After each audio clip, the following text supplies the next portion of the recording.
Hello વિદ્યાર્થી મિત્રો, last લેક્ચરમાં આપણે રાસાયણિક ગતિકી અને રાસાયણિક પ્રક્રિયાના વેગને અસર કરતા પરિબળો વિશે જોયું હતું. હવે આજના લેક્ચરમાં આપણે જોવા જઈ રહ્યા છીએ રાસાયણિક પ્રક્રિયાના વેગ વિશે.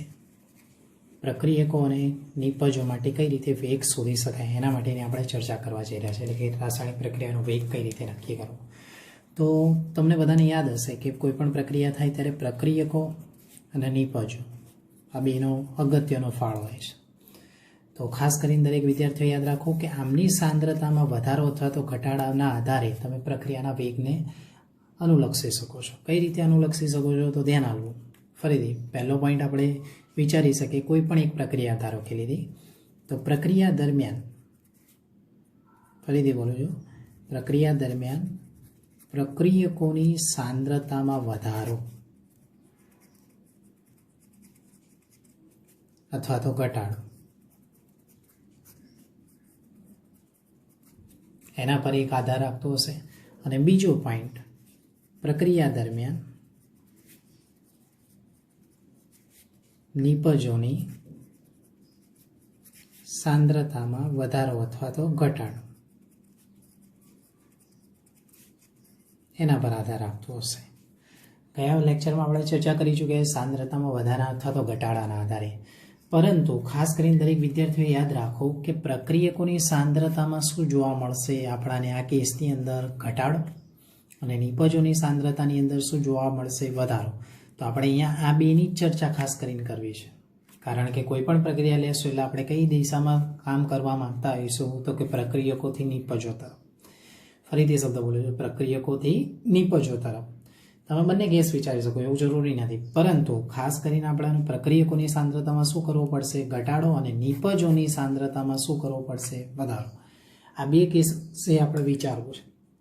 તો ધારો કે આપણે આને વધારે સારી રીતે લખવા જઈએ, કોઈ પ્રક્રિયકોને આપણે સંજ્ઞા આપી દઈએ છીએ R2P. કારણ આપવા પાછળનું બધાને ખબર હશે કે રિએક્ટન્ટ અને પ્રોડક્ટ.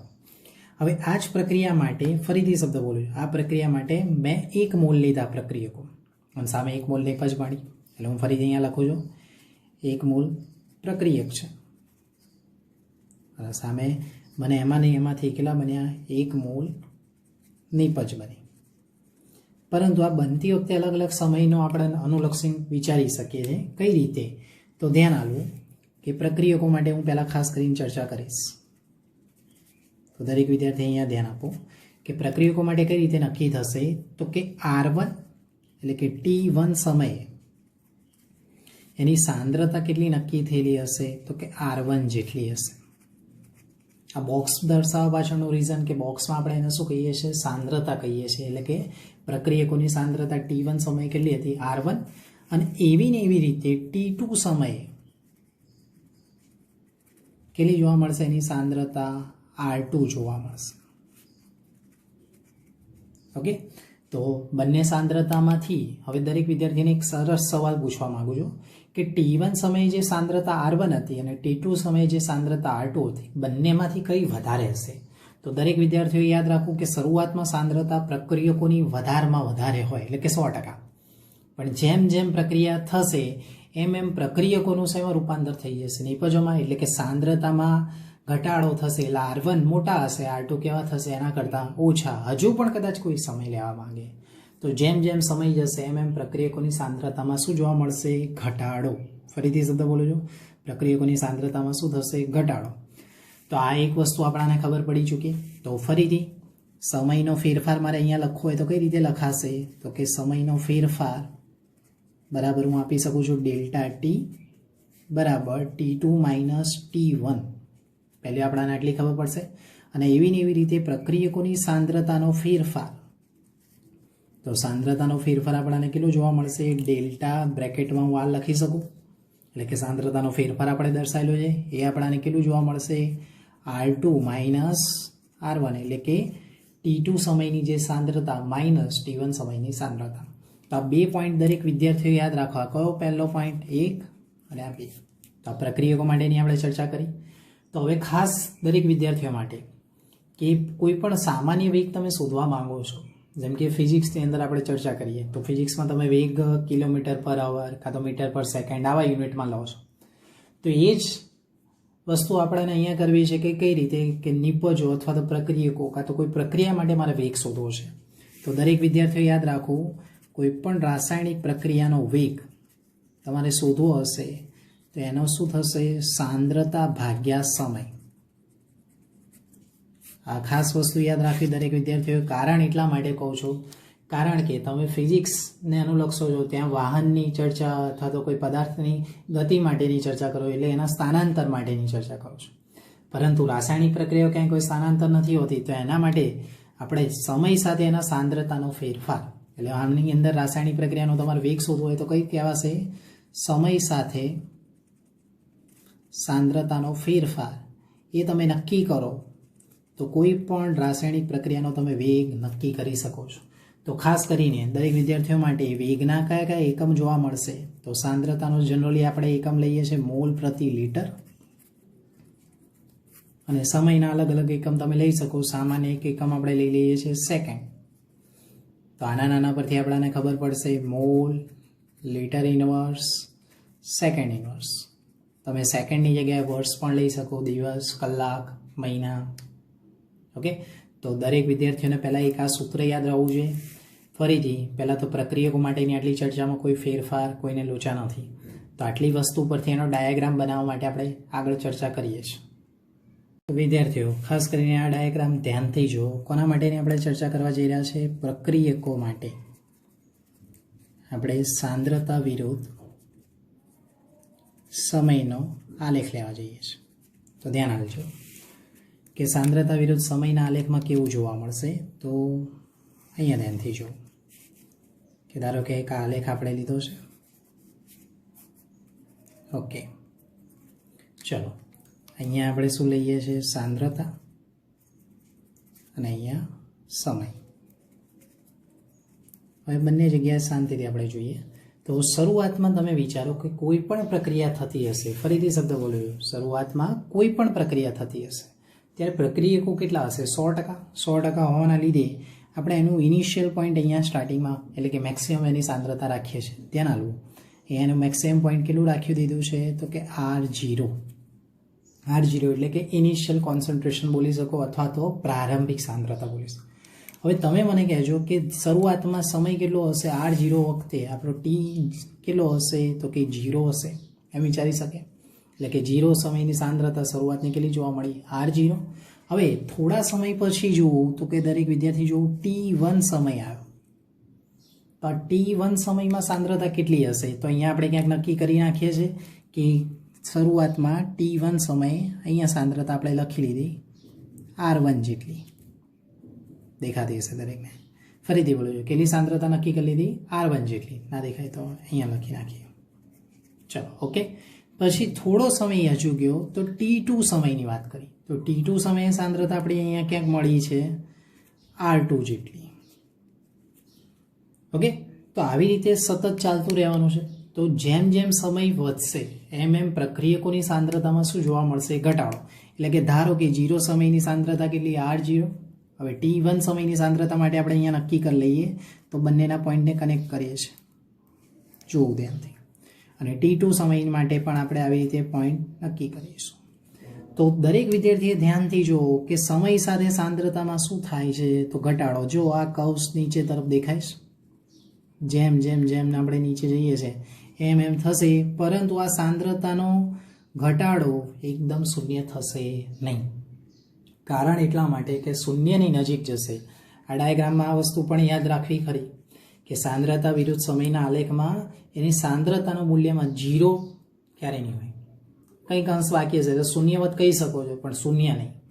તો ફરીથી બોલો, દરેક વિદ્યાર્થીએ જોયું કે સાંદ્રતામાં સમય સાથે પ્રક્રિયકોની સાંદ્રતામાં શું જોવા મળ્યો? ઘટાડો. અહીંયા દરેક વિદ્યાર્થી ધ્યાનથી જુઓ, R1 અને R2 વચ્ચે સાંદ્રતામાં આટલો ઘટાડો જોવા મળ્યો. દેખાયો બધાને? તો આટલો ઘટાડાને આપણે કયું કહી શકીએ છીએ? ડેલ્ટા R કહી શકીએ છીએ. અને અહીંયા જુઓ કે T1 અને T2 સમય માટેનો સાંદ્રતામાં સમયમાં ઘટાડો જોવા મળ્યો. તે સમયના ઘટાડાને આપણે કઈ સંજ્ઞા આપી શકીએ છીએ? Delta T. પાક્કું? તો આટલે સુધીની દરેક વિદ્યાર્થીઓને ખબર પડી. તો આના નાના પરથી કદાચ તમારે કોઈ આલેખ અથવા તો કોઈ ઢાળ લેવો હોય તો આ ઢાળ આપણને મૂલ્ય આવી રીતનું મળી શકે છે અહીંયા. તો ફરીથી બોલું છું, આર એવરેજ એટલે કે સરેરાશ વેગ માટેની આપણે ચર્ચા કરીએ તો સરેરાશ વેગ આના માટેનો જે પણ ઢાળનું મૂલ્ય હશે એ માઇનસમાં જોવા મળશે. એટલે ફરીથી બોલું છું, આર એવરેજ બરાબર આનો ઢાળનું મૂલ્ય કેવું જોવા મળશે? નેગેટિવ. કારણ નેગેટિવ પાછળનું એક જ કારણ કે સમય સાથે સાંદ્રતામાં શું દર્શાવાય છે? ઘટાડો. એટલે તમારા માટે હું અહીંયા લખવા જાઉં છું તો ધ્યાન આપજો, આર એવરેજ બરાબર minus delta R by delta T. એટલે ધ્યાન આલો દરેક વિદ્યાર્થી, અગાઉ આપણે ચર્ચા કરી ચૂક્યા. કઈ રીતે ચર્ચા કરી ચૂક્યા? તો જો શું કહેતા હતા? પ્રક્રિયાનો વેગ બરાબર સાંદ્રતા ભાગ્યા સમય. એટલે એ જ વસ્તુ આપણે અહીંયા દર્શાવેલી છે. કઈ રીતે? કે સાંદ્રતાનો ફેરફાર ભાગ્યા સમય, પણ એ મૂલ્યને -1 વડે ગુણવું પડ્યું. કારણ કે પ્રક્રિયાનો વેગ આપણે કેવી રાશિ જોઈશે? ધન રાશિ. બીજી સારી વસ્તુ આપણે યાદ રાખવી કે આના ઢાળનું મૂલ્ય કેટલું જોવા મળશે? નેગેટિવ. તો ફરીથી અહીંયા બોલવા જાઉં છું, પ્રક્રિયકો માટે દરેક વિદ્યાર્થીએ ધ્યાન આપવું, પ્રક્રિયકો માટે આર એવરેજ બરાબર minus delta R by delta T માં આ જે માઇનસ નિશાની છે એ શું દર્શાવે છે? પ્રક્રિયકોની સાંદ્રતામાં ઘટાડો.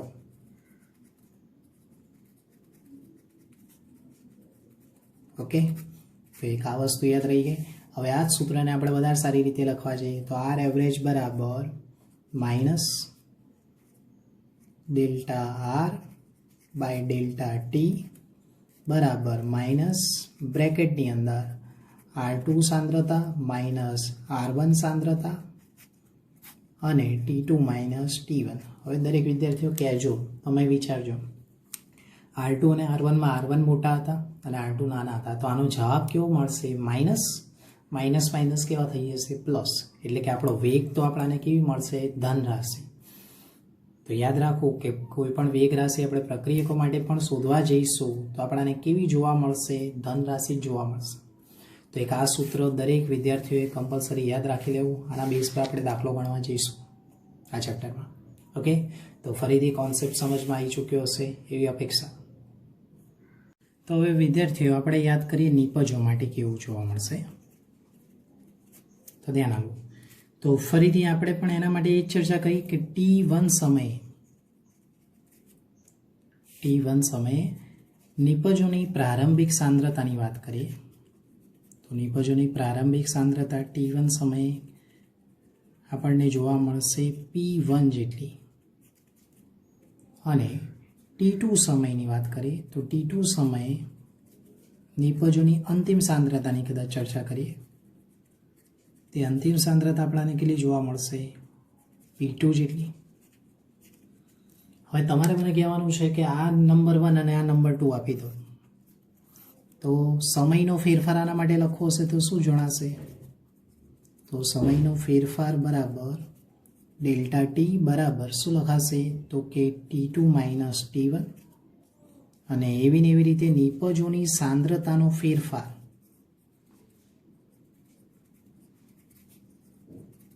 બરાબર ડેલ્ટા પી બરાબર શું જોવા મળશે? તો કે P2 માઇનસ P1. તો આવીને આવી રીતે આપણે કદાચ કે એ ડાયાગ્રામની અંદર આગળ જેમ ચર્ચા કરી પ્રક્રિયકો માટે એવી ચર્ચા આપણે અહીંયા કરવા જઈએ તો કેવી રીતે જોવા મળશે? તો વિદ્યાર્થીઓ સાંદ્રતા વિરુદ્ધ આપણે સમયનો આલેખ લઈએ.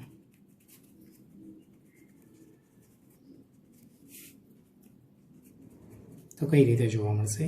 તો શરૂઆતમાં 0 સમયની વાત કરીએ છીએ તો 0 સમયે શરૂઆતમાં નિપજો આપણી જોડે તો 0 જ હશે, એટલે કે એની શરૂઆતની સાંદ્રતા આપણને અહીંયા જ મળશે. ધીરે ધીરે ધીરે કરીને એની સાંદ્રતામાં કેવો જોવા મળશે? વધારો. એટલે કે T1 સમય લીધો, પછી T2 સમય લીધો, અને ધારો કે T સમય માટે આપણે ચર્ચા કરી લઈએ. કદાચ T3 લેવો હોય તો પણ લઈ શકો છો તમે, એવું જરૂરી નહીં. તો શરૂઆતમાં તો નિપજો 0 સમયે તો અહીંયા હશે. T1 સમયમાં અહીંયા એમની સાંદ્રતામાં વધારો થયો અને કેટલી બની ગઈ? P1. T2 સમયમાં હજુ પણ આપણે સાંદ્રતામાં વધારો કર્યો અને કેટલું બની ગયું છે? P2 જેટલી. અને T સમયમાં આપણે લઈ શકીએ છીએ, ક્યાંક ધારી લઈએ કે અહીંયા ક્યાંક જોવા મળી શકે છે, એટલે કે P જેટલું. એના માટેની આપણે પછી ચર્ચા કરીએ. પહેલાં T1 સમયની વાત કરી લઈએ તો T1 સમયમાં જો વિદ્યાર્થીઓ કે P1 એના સાથે આપણે કનેક્ટ કરીને અહીંયા એક પોઈન્ટ લઈ લીધો, T2 સમયની સાંદ્રતા અને P2 એ બંનેનું પણ આપણે કનેક્ટ કરીને અહીંયા લઈ લીધું. અને T સમય માટે હજુ પણ આગળ ચર્ચા કરશો તો તમને આવો નવો ડાયાગ્રામ જોવા મળશે. એટલે કે દેખો તો સાંદ્રતામાં ધીરે ધીરે ધીરે ધીરે શું જોવા મળશે? વધારો વધારો આવું નવું એક જોવા મળશે. તો ફરીથી બોલું છું, આ P1 અને P2 વચ્ચે સાંદ્રતામાં ફેરફાર થયો તો આટલા ગેપને આપણે શું લખી શકીએ છીએ? તો દરેક વિદ્યાર્થીએ યાદ રાખો, આટલા ગેપને આપણે ડેલ્ટા P લખી શકીએ, જે આપણું આવ્યું હતું નિપજોની સાંદ્રતાનો ફેરફાર ડેલ્ટા P બરાબર P2 માઇનસ P1. અને તેવી ને તેવી રીતે સમયના ફેરફારને આપણે કેટલો લખી શકીએ છીએ? તો કે T2 માઇનસ T1 એટલે કે કેટલો લખાશે? Delta T. ધારો કે આ જ પોઈન્ટને આગળ આપણે ચર્ચામાં લઈ લઈએ તો અહીંયા આપણને આટલું મૂલ્ય શું જોવા મળી શકે છે? તો કે એનું ઢાળનું મૂલ્ય જોઈ શકાય છે, અથવા તો તમે T સમય પરથી પણ લઈ શકો છો. તો આના નાના માટે હું અહીંયા ચર્ચા કરી રહ્યો છું કે આના માટે ઢાળનું મૂલ્ય એટલે કે આર એવરેજ બરાબર પ્લસ નિશાની મળી, એટલે કે plus delta P by delta T. એટલે કે આના માટેના જે પણ ઢાળના મૂલ્યો હશે કેવા જોવા મળશે? પોઝિટિવ. પોઝિટિવ એટલે કે તમે યાદ રાખી શકો કે નિપજોની સાંદ્રતામાં વધારો. શબ્દ ફરીથી બોલો છો, નિપજોની સાંદ્રતામાં શું જોવા મળશે? વધારો. તો એક આ વસ્તુ દરેક વિદ્યાર્થીઓએ યાદ રાખવી. તો આના નાના પરથી આપણે લખવું હોય તો કઈ રીતે લખી શકીશું? તો યાદ કરો દરેક વિદ્યાર્થી, આર એવરેજ બરાબર plus delta P by delta T બરાબર પ્લસમાં જ પણ આગળ શું લખાશે? તો કે P2 માઇનસ P1 અને નીચે કેટલું લખાશે? T2 minus T1. તો ફરીથી બોલું છું કે આવી રીતના કોઈ પણ ડાયાગ્રામ તમે જોશો તો નિપજો માટે એક આ વસ્તુ યાદ રાખવી દરેક વિદ્યાર્થીઓએ, અને પ્રક્રિયકો માટે યાદ રાખવી. ખાસ કરીને દાખલા ગણતી વખતે આ સૂત્રો કામમાં આવશે. અને સૌ પ્રથમ આપણે જે ચલાવી ચૂક્યા કે પ્રક્રિયાનો વેગ બરાબર સાંદ્રતા ભાગ્યા સમય, આ 100% બહુ જ ઇમ્પોર્ટન્ટ છે.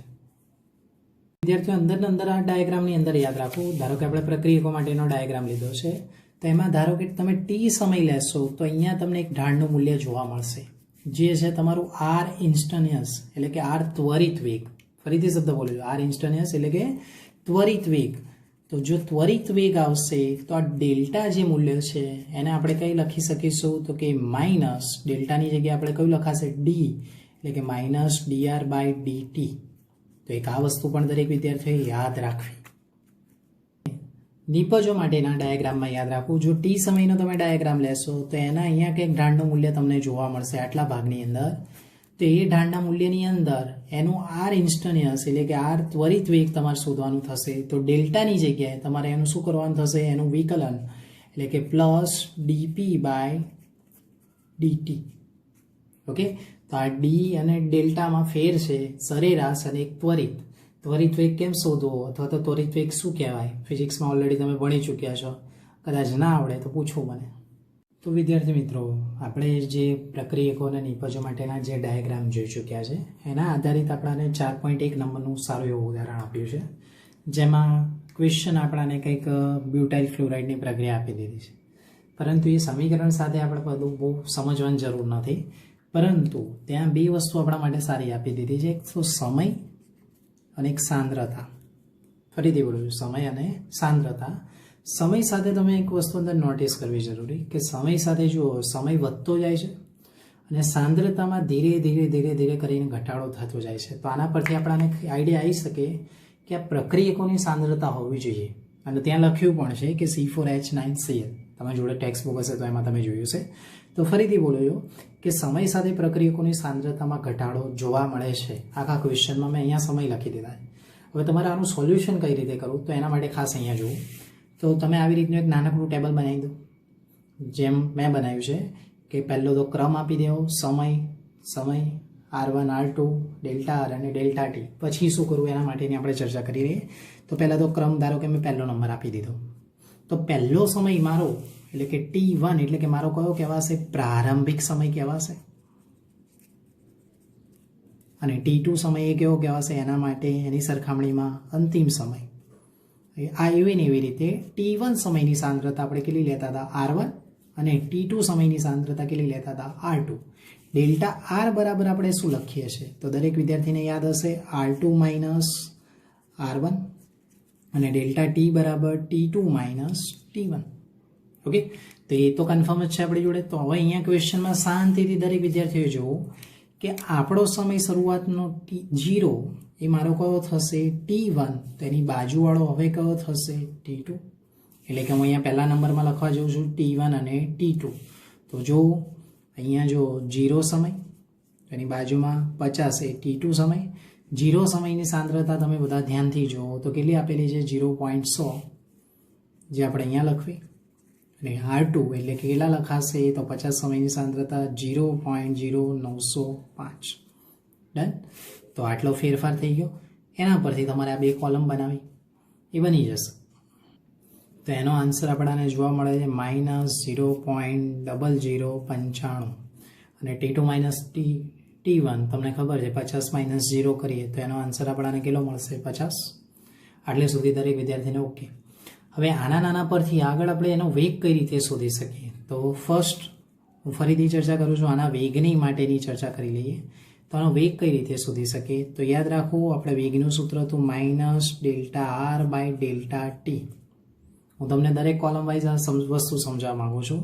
તો ફરીથી બોલો, વેગ બરાબર કેવું થશે -Δr/Δt. તો માઇનસ તો એમના ડેલ્ટા આરની વેલ્યુ -0.0095 ભાગ્યા કેટલા જોવા મળશે 50, જેનો આન્સર આપણાને મળશે માઇનસ માઇનસ કેવા થઈ જશે પ્લસ, એટલે કે 0.0019.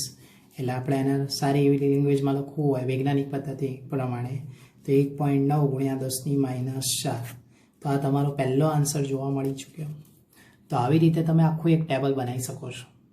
ફરીથી બોલું છું, આવી રીતે તમે એક આખું ટેબલ બનાવી શકો છો.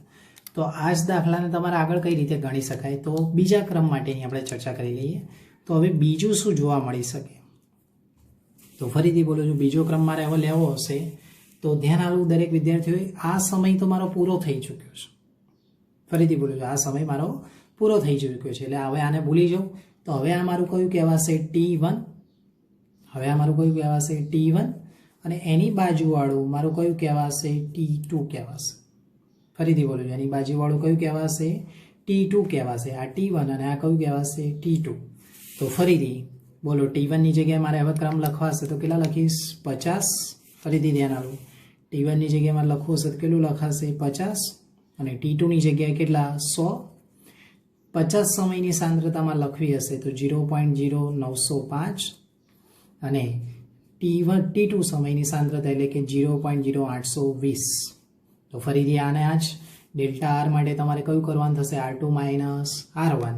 તો R2 માઇનસ R1 તમે કરશો તો કેટલો આન્સર આવશે.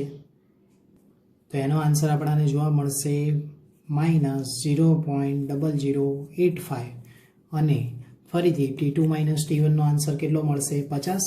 તો ફરીથી આના માટેનો મારો વેગ શોધવો હશે શું થશે તો -Δr/Δt એટલે કે -0.0085 ભાગ્યા 50, જેનો આન્સર આપણે કરીશું તો આપણાને જોવા મળ્યું 0.00017 એટલે કે વૈજ્ઞાનિક અંક પદ્ધતિ પ્રમાણે 1.7 × 10⁻⁴. તો દરેક વિદ્યાર્થીઓએ શું કરવું, તો આવી રીતે આખું એક ટેબલ બનાવી દેવું. કોના માટેની આપણે ચર્ચા કરવા જઈ રહ્યા છે તો આ દાખલા માટેની. તો ખાસ કરીને દરેક વિદ્યાર્થીઓએ આના માટે ગણતું રહેવું. ક્યાં સુધી તો ફરીથી બોલું છું, 0 થી 50, 50 થી 100, 100 થી 150, 150 થી 200, પછી 200 થી 300, 300 થી 400, 400 થી 700, 700 થી 800, પછી આગળ થશે નહીં. તો તમે આ રીતે દાખલો પણ ગણી શકો છો. તમારે ખાસ કરીને આવી રીતની ત્યાં કોલમ બનાવી દેવી જેથી કરીને તમને એક સરળતા રહે. અને એક છેલ્લી કોલમ આ રીતની બનાવી દે જેનો આન્સર લખી દેવો. તો તમે સારી રીતે દાખલો ગણી શકો છો અને તમારા ગ્રુપની અંદર અથવા તો તમે મને પૂછી શકો છો તો તમને આવા બીજા ક્વેશ્ચન હું તમને આપી શકું છું. તો હવે વિદ્યાર્થી મિત્રો, પ્રક્રિયાનો વેગ બીજી કઈ રીતે શોધી શકાય તો ધ્યાન આપવું. ધારો કે મારી જોડે A પ્રક્રિયક અને B પ્રક્રિયક, એમની પ્રક્રિયા કરતાં મને C અને D આવી રીતના પ્રક્રિયકો જોવા મળે છે. તો એ પ્રક્રિયકના મોલ N1 છે, આના મોલ N2 છે, આના મોલ N3 છે અને આના મોલ N4 છે. તો હવે આ પ્રક્રિયા માટે મારે પ્રક્રિયા વેગ કઈ રીતે શોધી શકું તો ધ્યાન આપો. તો વિદ્યાર્થીઓ ખાસ કરીને આ પ્રક્રિયા માટે જોવું તો પ્રક્રિયકોમાં વેગ બરાબર એટલે કે પ્રક્રિયાના વેગ માટે પ્રક્રિયાનો વેગ બરાબર માઇનસ આપણે આવું લખતા હતા delta R by delta T. આ કોના માટે લખતા હતા? પ્રક્રિયકો માટે. Plus delta P by delta T. આ કોના માટે લખતા હતા? નિપજો માટે. તો હવે આ જ પ્રક્રિયામાં આપણે ધ્યાન આપવું કે N1 N2 N3 અને N4 આ છે શું? તો ધ્યાન આપવા N1 N2 N3 એ બધાને ફરીથી બોલું છું N1 N2 N3 અથવા તો N4 આ બધા તત્વ યોગમિતીય ગુણાંક છે, અથવા તો આપણે એમને કહી શકીએ સહગુણક છે, એમ કહીએ તો પણ ચાલે. આ તત્વ યોગમિતીય ગુણાંકને આપણે પ્રક્રિયાના વેગમાં કઈ રીતે વાપરી શકીએ? તો ધ્યાન આપવું ફરીથી કે પ્રક્રિયાનો વેગ બરાબર જનરલી વાત કરીએ તો -1/VR બ્રેકેટની અંદર તમે delta R by delta T લખી શકો, અને એવી ને એવી રીતે નિપજો માટે લખવું હોય તો +1/VP delta P by delta T. એટલે કે ફરીથી દરેક વિદ્યાર્થીને કહું છું VR અને VP એ શું છે? તો કે તત્વ એકમિતીય ગુણાંક. આ પ્રક્રિયકો માટે હોવાના લીધે મેં VR લખ્યા અને નિપજો માટે કેટલા લખ્યા છે? VP. તો હવે ફરીથી આ જ પ્રક્રિયા આપણે લખી નાખીએ છીએ ઉપરવાળી, અને એના માટે આપણે ડિસ્કસ કરીએ છીએ કઈ રીતે? તો ધ્યાન આપજો N1A N2B માંથી N3C અને N4D આવું બની ચૂક્યું છે. તો હવે આના માટે પ્રક્રિયા વેગ મારે લખવો છે કઈ રીતે લખાશે? તો ખાસ કરીને દરેકે જુઓ કે પ્રક્રિયાનો વેગ બરાબર આપણે એને માઇનસ એના મોલ જોવા અથવા તો એની સંજ્ઞા જોવી. આગળ જુઓ તત્વ એકમિતીય ગુણક કેટલો છે? N1, તો 1/N1 બ્રેકેટમાં delta A by delta T. અને જો તમે ત્વરિતમાં લેવા માંગતા હોય તો ત્વરિત માટે આપણે કેવી રીતે લખીશું? -1/N1 dA by dt. એટલે કે અલગ અલગ રેફરન્સ બુકની બી પણ વાત કરું છું. ડેલ્ટા એટલે કે એવરેજ ફોર્મમાં આપણે વાત કરી છે, આર એવરેજ. અને જો ત્વરિત વેગ હશે તો dA બાય dt લખી શકો છો. આવી રીતે મારે બી માટે લખવો છે તો શું લખાશે? -1/N2 delta B by delta T, અથવા તો આપણે લખી શકીએ -1/N2 dB by dt. Okay, તો આ બંને માને કોના દર્શે? તો કે માઇનસ નિશાની શું દર્શાવે છે? પ્રક્રિયકોની સાંદ્રતામાં ઘટાડો. એ અગાઉ આપણે જોઈ ચૂક્યા. આવી રીતે મારે નિપજો માટે લખવું છે તો +1/N3 delta C by delta T. અને એવી ને એવી રીતે ડી પ્રક્રિયા નિપજ માટે લખવું હોય તો 1/N4 delta D by delta T.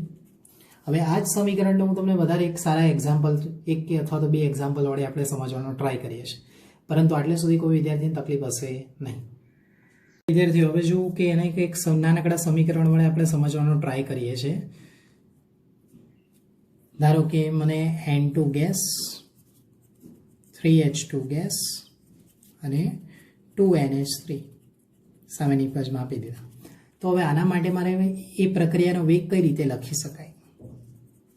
તો ધ્યાન આપો, પ્રક્રિયાનો વેગ બરાબર માઇનસ, હવે જો અહીંયા આના મોલ કેટલા છે તો કે એક જ, આનો તત્વ એકમિતીય ગુણક પણ કેટલો થશે? એક જ. એટલે 1/1 લખીએ ના લખીએ ચાલે. એટલે કે minus delta N2 by delta T એના બરાબર આના મોલ જોવા તો કે આનો તત્વ એકમિતીય ગુણક કેટલો છે? 3. એટલે 1/3 આગળ નિશાની કઈ આવશે? Minus delta H2 by delta T. અને એના બરાબર નિપજો માટે આપણે વાત કરી લઈએ તો આના તત્વ એકમિતીય ગુણાંક કેટલા છે? 2. તો નિપજો માટે પ્લસ નિશાની લખવી. ખાસ કરીને દરેક વિદ્યાર્થીને કહું છું નિપજો માટે કઈ નિશાની લખવી? +1/2 delta NH3 by delta T. Okay, તો આ વસ્તુ કોના માટે થઈ? નિપજો માટે. અને આ બંને કોના માટે થશે? તો પ્રક્રિયકો માટે. બધું બંનેનો કેવું જોવા મળશે? ઇક્વલી તમે લખી શકો. આના બેઝ પર બહુ બધા MCQ કોમ્પિટિટિવ એક્ઝામમાં પૂછાઈ ચૂક્યા છે, તો ખાસ કરીને દરેક વિદ્યાર્થી આના પર ફોકસ આપવું.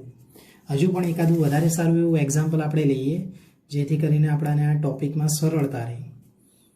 તો એ સમીકરણ હું અહીંયા લખવા જાઉં છું, ધ્યાન આપજો.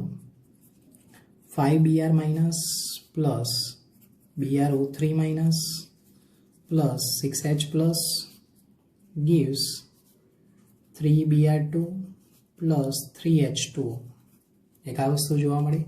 તો હવે આ સમીકરણ માટે મારે લખવું છે તો વેગ બરાબર કઈ રીતે લખાશે, તો દરેક વિદ્યાર્થી મારી સાથે અંદર મગજમાં રિવાઇઝ કરતા જાઓ. Br માઇનસ માનો પ્રક્રિયક છે, તેના મોલ કેટલા છે આગળ 5, તો -1/5 delta Br minus delta T જોવાઈ ગયું બરાબર. આના મોલ કેટલા છે 1, તો -1/1 લખીએ, કોઈ ફેર નહીં. તો delta BrO3 minus by delta T બરાબર. આના મોલ કેટલા છે તો કે 6, એટલે કે તત્વ એકમિતીય ગુણક 6 છે, તો -1/6 delta H plus by delta T એના બરાબર. હવે નિપજો માટે પણ આગળ ચર્ચા કરી લઈએ. તો નિપજોમાં Br2 છે, તો Br2 માટે હવે નિપજો માટે નિશાની કઈ આવશે વિદ્યાર્થીઓ? પ્લસ. તો પ્લસ લખું છું એટલે યાદ રહે, વારે ઘડી આમ પ્લસ લખો તો ચાલે. ઘણી બધી જગ્યાએ તમારે નથી લખેલો હતો, પણ આપણે લખીએ છીએ સમજવા માટે. તો +1/3 delta Br2 by delta T એના બરાબર +1/3 delta H2O by delta T. પરંતુ યાદ રાખો અહીંયા H2O ની જો તમે નહીં લખો તો ચાલશે, કારણ કે જલીય દ્રાવણ હશે તો પાણીની સાંદ્રતામાં ફેરફાર જોવા મળતો નથી. એટલે આ વસ્તુ લખશો ના લખો ચાલશે, કારણ કે H2O ની સાંદ્રતામાં જનરલી ફેરફાર જલીય દ્રાવણની અંદર જોવા મળતો નથી. એટલે એના વેગનો અથવા તો એની સાંદ્રતાનો ફેરફાર આપણે વેગમાં દર્શાવતા નથી.